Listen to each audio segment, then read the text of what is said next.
The Hamas terror attacks against Israelis shocked Jewish Americans who have held rallies in support of Israel and in memory of the victims.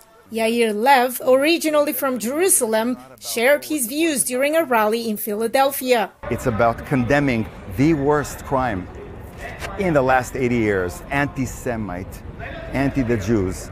And we can't tolerate this, and we have to do something, all of us, no matter what the religion or race, to do whatever we can to support Israel in these terrible times. Most Jewish Americans polled by Pew Research Center in 2019 and 2020 said they believed caring about Israel was an essential or important part of what being Jewish means to them. But data also showed emerging differences between the younger and older generations, which some analysts say still prevail. There's much stronger identification with Israel, a much stronger sense that that Israel is part of our identity and part of what it is to be Jewish among older Jews and among more religious Jews. Jews that are both unaffiliated and are younger, you would find that probably a majority of them don't actually very strongly identify with Israel. Some of the younger Jewish Americans who protested on the U.S. Capitol grounds in mid-October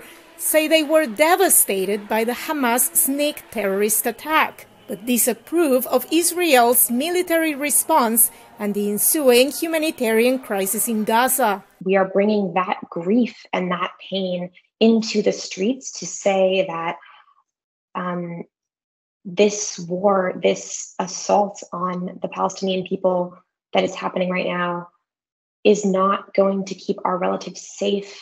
It's not going to bring our loved ones back. Other Jewish American demonstrators have raised concerns about Washington's stance on the conflict. President Biden, open your eyes. Look at what's happening in Gaza. Look at the devastation in Gaza. If you want to be able to live with yourself, you need to stand up and end the genocide and demand a ceasefire right now. There needs to be pressure from the United States and from other countries to stop this madness and the war.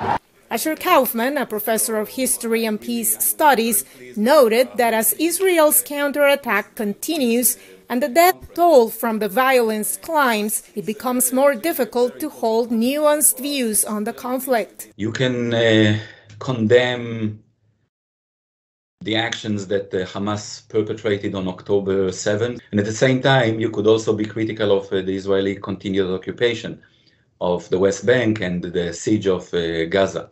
These two do not cancel each other out in my view, in my mind. But it's very hard now to make these complex observations. People have no patience. In Kaufman's view, the divide could become even deeper if the humanitarian situation in Gaza worsens. Veronica, Balderas, Iglesias, VOA News, Washington.